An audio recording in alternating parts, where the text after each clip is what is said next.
ആർണോൾഡിന്റെ വെളിപ്പെടുത്തൽ ഒരുതരം ഭ്രാന്ത് തന്നെ അമേരിക്കയിൽ സൃഷ്ടിച്ചു.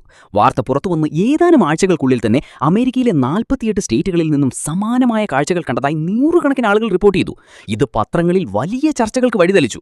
സോവിയറ്റ് യൂണിയന്റെ എന്തെങ്കിലും രഹസ്യ ആയുധമാണോ ഇതെന്ന പേടിയും അക്കാലത്ത് നിലനിന്നിരുന്നു. ജനങ്ങൾ ആകാശത്തേക്ക് നോക്കി അത്തരം വസ്തുക്കൾക്കായി തിരച്ചിൽ നടത്താൻ തുടങ്ങി. ഈ വലിയ ജനശ്രദ്ധയാണ് UFO, അതായത് അൺഐഡന്റിഫൈഡ് ഫ്ലൈയിങ് ഓബ്ജക്റ്റ് എന്ന വിഷയം ഒരു പോപ്പ് കൾച്ചറായി മാറാൻ കാരണമായത്. കെന്നത്ത് ആർണോൾഡ് ഒരു വിശ്വസ്തനായ ബിസിനസ്സുകാരനും പരിചയസമ്പന്നനായ പൈലറ്റുമായതിനാൽ അദ്ദേഹത്തിന്റെ വാക്കുകൾ തള്ളിക്കളയാൻ ആർക്കും സാധിച്ചില്ല. ആർണോൾഡിന്റെ കണ്ടെത്തൽ നടന്ന് കൃത്യം 2 ആഴ്ചയ്ക്ക് ശേഷമാണ് ന്യൂ മെക്സിക്കോയിലെ റോസ്വെല്ലിൽ മറ്റൊരു വിചിത്രമായ സംഭവം നടക്കുന്നത്. അവിടെയുള്ള ഒരു കൃഷിയിടത്തിൽ തകർന്നു വീണ അവശിഷ്ടങ്ങൾ ഒരു പറക്കും തളികയുടേതാണെന്ന് ആദ്യം സൈന്യം സ്ഥിരീകരിക്കുകയും പിന്നീട് അത് കാലാവസ്ഥാ ബലൂണാണെന്ന് തിരുത്തി പറയുകയും ചെയ്തു.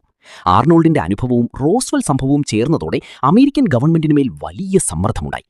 ഈ സംഭവങ്ങൾക്ക് ശേഷമാണ് US വ്യോമസേന project sign, project blue book തുടങ്ങിയ ഔദ്യോഗിക അന്വേഷണ പദ്ധതികൾ ആരംഭിക്കുന്നത്.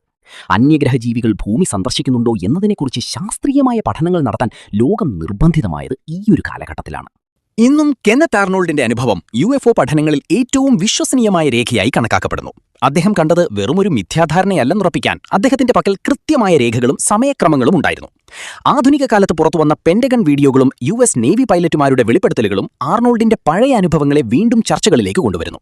അദ്ദേഹം കണ്ടത് ആധുനിക ഡ്രോണുകളാണോ, ശത്രു രാജ്യങ്ങളുടെ പരീക്ഷണങ്ങളാണോ, അതോ യഥാർത്ഥത്തിൽ അന്യഗ്രഹജീവികളുടെ വാഹനങ്ങളാണോ എന്ന ചോദ്യത്തിന് ഇന്നും കൃത്യമായ ഒരു ഉത്തരം ലഭിച്ചിട്ടില്ല. എങ്കിലും ആധുനിക മനുഷ്യൻ ആകാശത്തെ അത്ഭുതത്തോടെയും സംശയത്തോടെയും നോക്കിത്തുടങ്ങിയത് 1947 ആ ജൂൺ മാസത്തിലെ സംഭവത്തോടുകൂടിയാണ്.